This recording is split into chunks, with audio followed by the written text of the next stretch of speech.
I'm here at Bethel Trails Farm in Owings, South Carolina.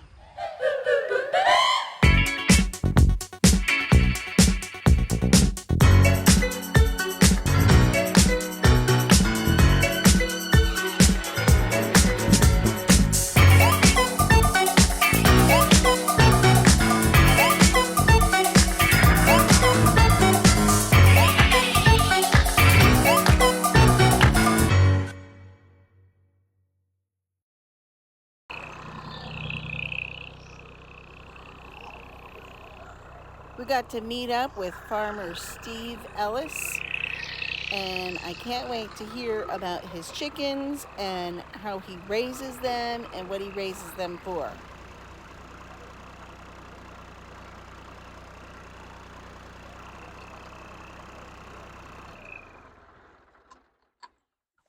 See, when God made baby chicks, the yolk in the egg is where all the nutrients are for the chicken, and that gets kind of absorbed into their abdomen. If you look at a baby chick when it first hatches, it almost looks like it's got a pot belly. Yeah. And that's the yolk being absorbed in its abdomen. And they have enough nutrients and moisture to survive for 3 or 4 days. Really? From that. Okay. That way, when the mama hen's hatching them out, if they don't all hatch at the same time, the ones that hatch earlier can wait for the rest of them. So typically, when you order baby chicks, they come from hatchery, and most of them are far away, like Iowa, West Virginia, places like that. Over the years, the post office has gotten more and more unreliable. It takes longer to get them. They go right to the actual post office? Yeah. Oh, yeah. Okay. Mailing them was not much of a problem, but it's gotten to be more and more of a problem. And it's always been very frustrating when you order a couple hundred chicks and a bunch of them come and the box is beat up and there's dead ones and, Well, a farm that some folks we used to go to church with, Local? Well, in Anderson. Okay. Their son started his own hatchery. He's in Honeypath. And so he's hatching out the chicks that we use, and I go pick them up like an hour after they hatch. Oh, wow, that's great. So then I put them in our brooder house, which we'll go over and show you. And they're just much more vigorous and healthy because they hadn't spent 2 or 3 days bouncing around in a mail truck. All right, that's cool. So that's been a real blessing, being able to get our chicks locally. And so then I get them and we put them in our brooder house for 2 to 3 weeks, depending on the weather. We keep it really warm in there because baby chicks can't maintain, they don't have enough body mass to maintain body heat. So you have to supplement that with. Well, in the real world, the hens are still sitting on them, right? Yeah. So they stay in there for 2 to 3 weeks, and then once they're sort of feathered out and grown, we move them out to the pasture. Okay. So we've got some in the brooder house. Actually, they're ready to be moved out, but I hadn't moved them yet because I wanted you to see them. So how old are these chicks now? These chicks will be 3 weeks old Monday, so they're 19 days old. So they grow fast. They do, yeah. Wow. Yeah, birds in general grow fast. They have a very high metabolism. Everything like with cows and everything, there's different breeds for different purposes. These are these are bred for meat production. So they get bigger, they're more meaty. And how old would these guys get? These guys, we usually process them at about 10 to 12 weeks. Okay. So 3 months. I mean, they're kind of confined here, but once they move out, they're out. So this light is like an incubator light? Yeah, and I don't have them on now because it doesn't need the heat. Those are heat lamps. Okay. I try to keep it about between 85 and 90 degrees. Well, that's not a problem these days.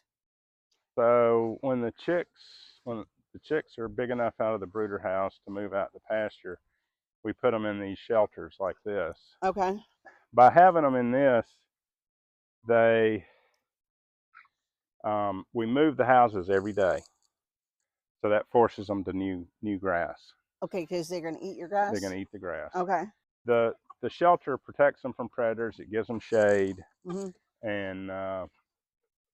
And then, like I said, we move it so they're forced to go to fresh grass every day. Unlike the meat birds when it's hot, the egg chickens when it's hot, they're kind of hanging around the house all the time. Right. How old are these chickens?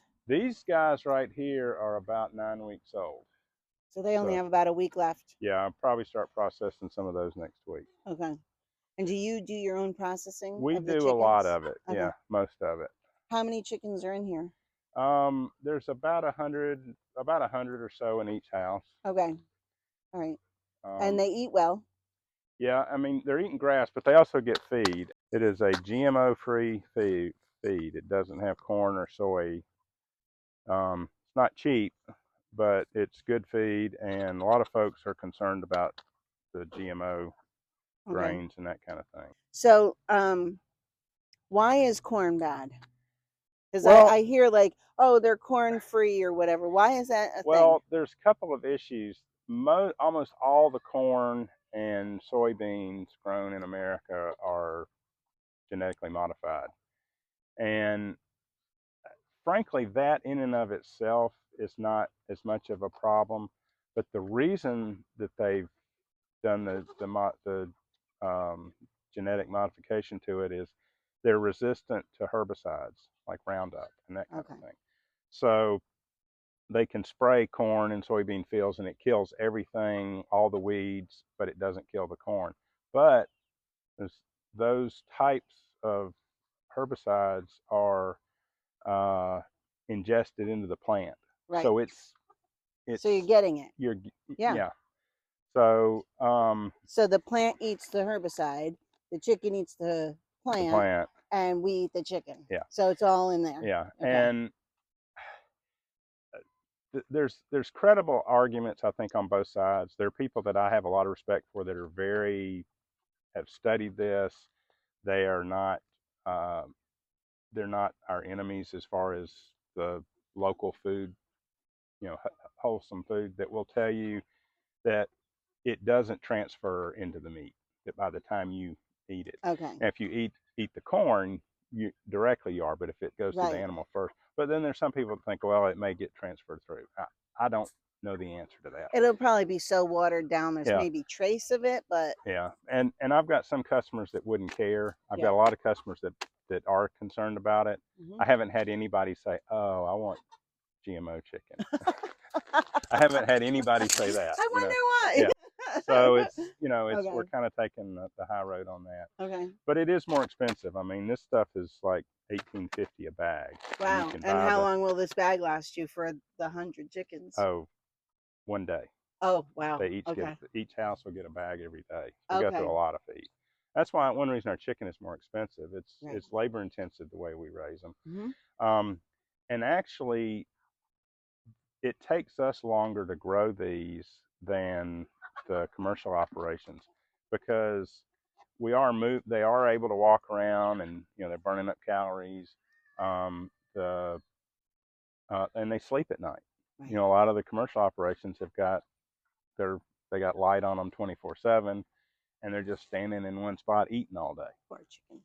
So these guys can move around, and there's a lot of studies out there that any animals, but especially chickens, if they can eat just a little bit of grass every day, their immune system is just bulletproof.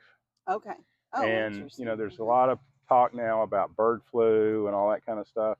But if chickens are outside and that's a respiratory Yeah. disease, and poultry or birds in general are very susceptible to respiratory issues. Okay.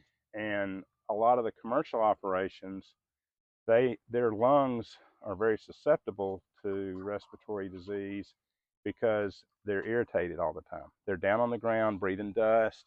They're not getting fresh air and sunshine, so their lungs are almost like an open wound. And so Right. if any type of bacteria or virus gets in there, they're very susceptible to it. And one of the ways that the big commercial producers overcame that is they started putting low doses of antibiotics in the feed. But I do know that they found out that some of the antibiotics had some kind of it was almost like it was a growth hormone.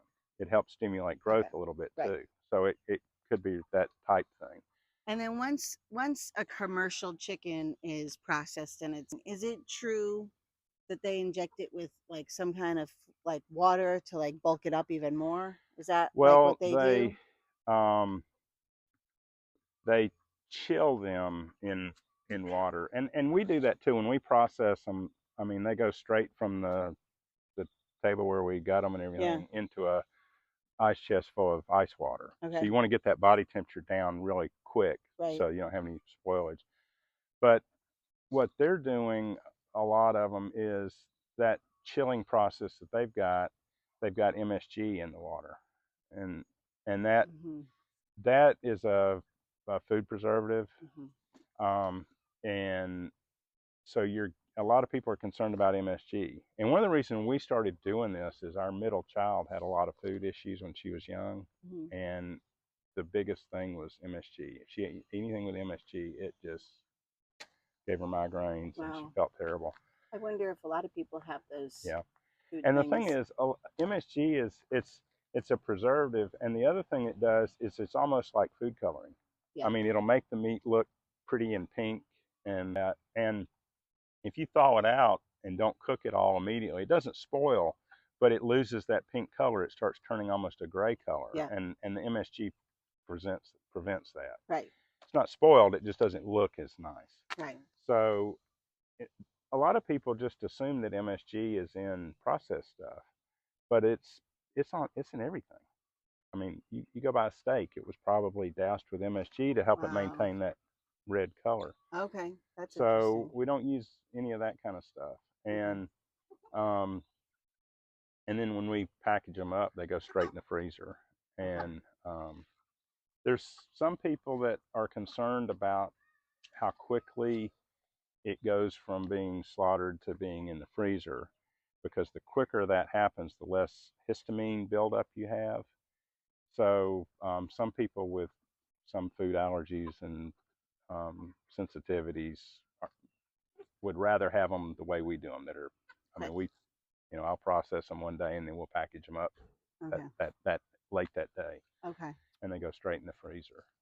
Oh, sorry, puppy. I put this little swimming pool in here. They can drink out of it. They all can stand in it to cool off. Will they go in it? Yeah, I mean they'll just stand in it. Okay. But it kind of cools them off.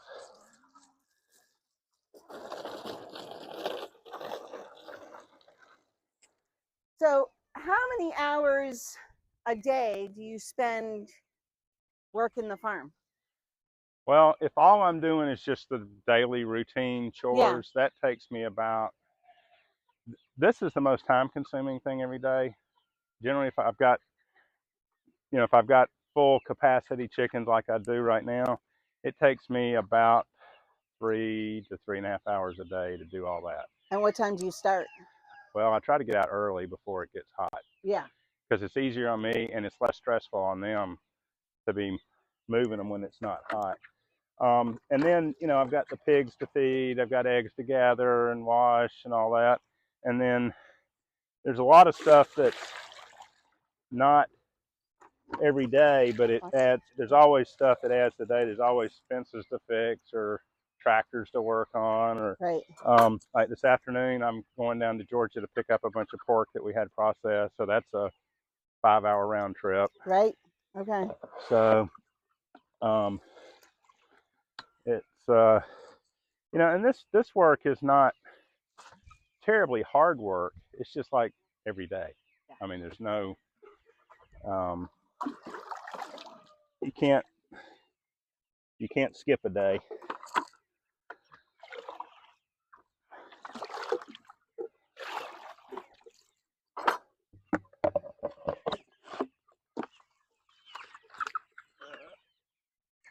And these are about 4 weeks younger than those. Do you feed your egg birds the same food? No, it's a similar non-GMO food, but it's not the same stuff. This is higher protein. Okay. And the layer feed doesn't need to be quite as high a protein. Okay. Because actually, this sounds crazy, but I've experienced it. If you give them really high protein feed, the eggs are too big. Okay. Everybody wants big eggs, but you also need them to fit in the carton. Yeah. So, yeah. And sometimes in the wintertime, I will give them a little bit of the higher protein. Just put some of this in with their feed, just to kind of help them because they slow down their egg production in the wintertime. That helps kind of get them jump started. Do they slow down for the summer too when it's really hot? Not, I mean, you know, if they've got plenty of water and plenty of shade, they slow down a little bit, but not. The winter time is the thing. And so, you know, most animals are most productive in the spring. Because that's when they're reproducing. So the egg production is usually better in the spring.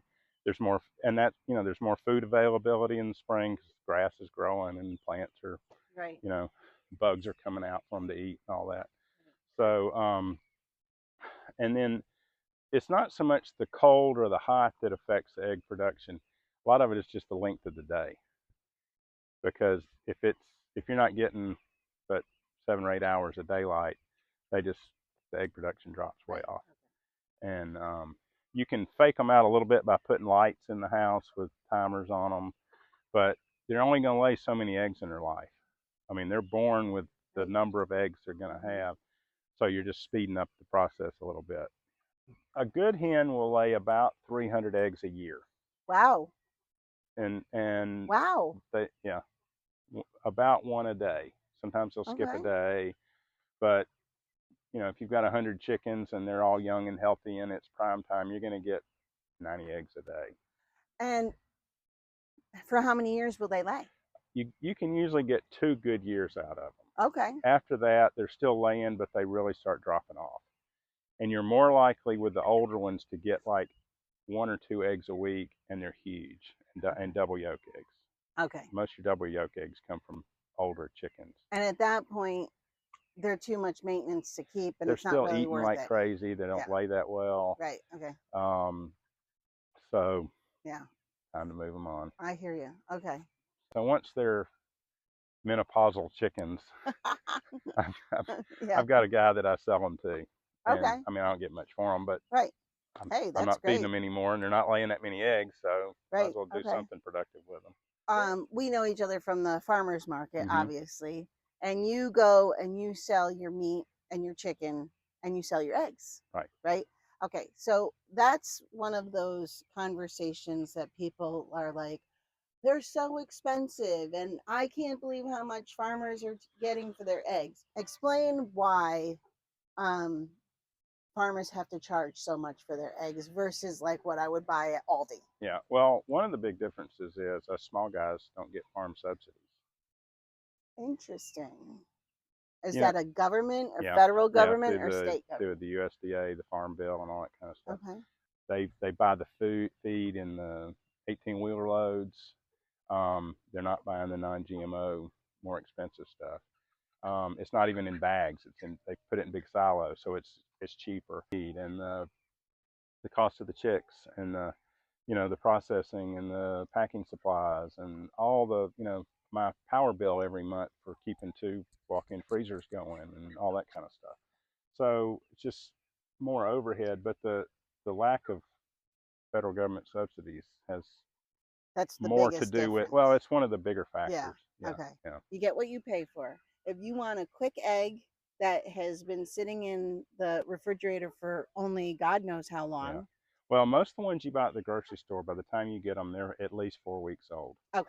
The ones I'm taking to the farmer's market on Saturday were probably laid on Wednesday, Thursday, and Friday. They're 3 days old. Because of what the rules are. But what's the difference, and why are unwashed eggs even better? Well, I'm not going to say they're better. You just have to keep them refrigerated once you wash them. And here's why. If you were to pick up an egg that was just laid, I mean, the chicken just dropped it out, and you picked it up, it feels sticky. And there's like a film on there, and I don't know what the official name of it is. The old timers always called it bloom, like flower bloom. And egg shells are somewhat porous. Well, that bloom kind of seals it up. And when you wash it, that bloom is water soluble. It dissolves some of that. So it could get more bacteria if it were not refrigerated. If it's refrigerated, and you can refrigerate unwashed eggs. It's fine. They'll last longer if you do that. And the way you can test an egg, if you're not sure, is you put it in water, and if it sinks, that's good. If it floats, that means it's starting to break down. The bacteria is growing inside the egg. Interesting. So What is Jasmine's job? Well, she's very active at night. A lot of Okay. times during the day, she's just laying around. But Hi. I've actually got some pictures of we've got some like trail cameras out there. Yeah. And there'll be a coyote, and then a minute later, there's Jasmine or Moses, Can you the send other me one. some of those? Yeah. All right. Yeah. That's good. So, I'm not opposed to shooting a coyote, but I'm not going to sit out here all night. No, who's got And you're time for never that? going to get them all. Right. And they're just being coyotes. And So they're I just just trying to rather hunt chase your them away. chickens.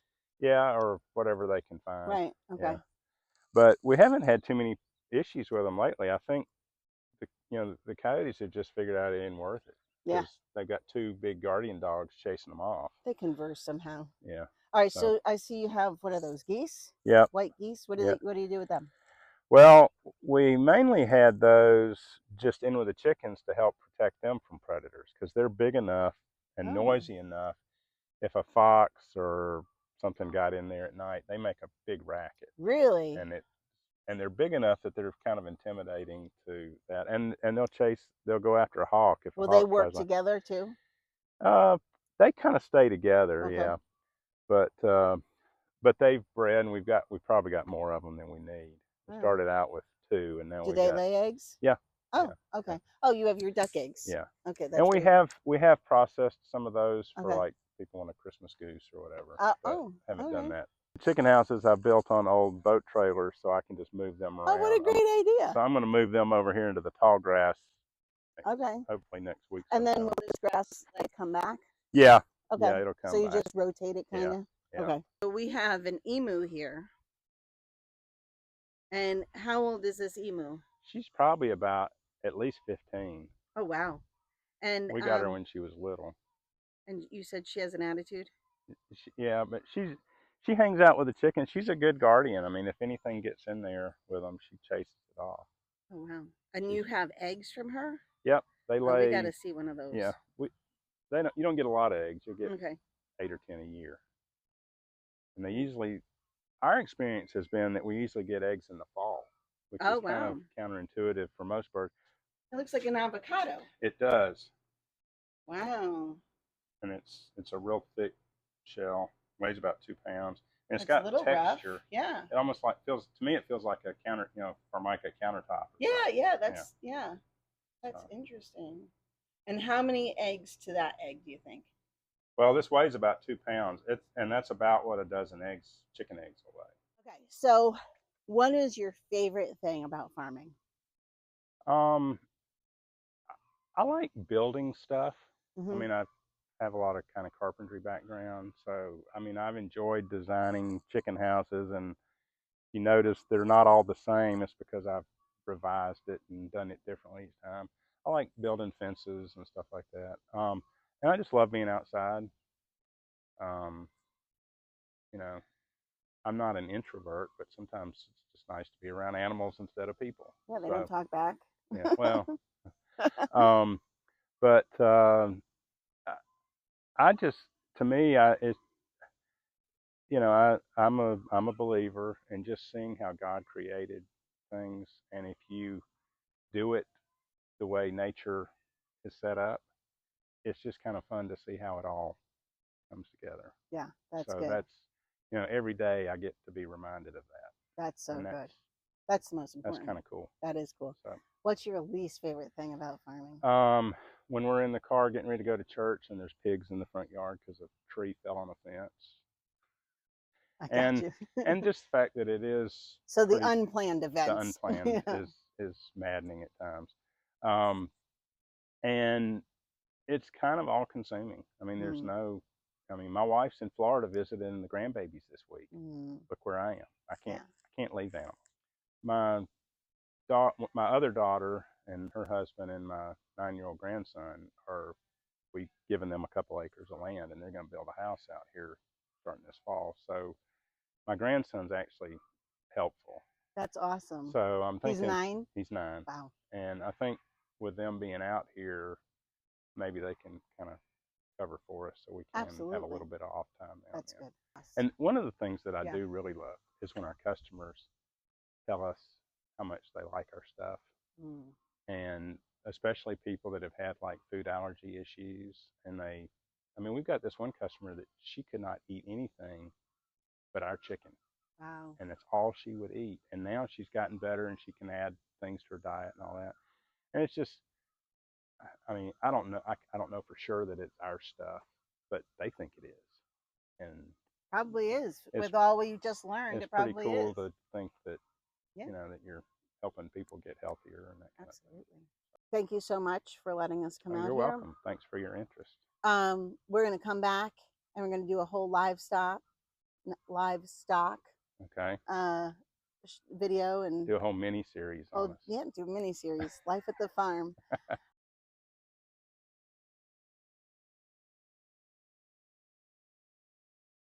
What am I supposed to feel?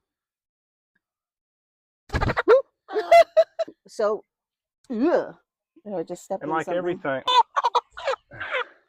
Was he an escapee? He's an escapee. Oh, okay.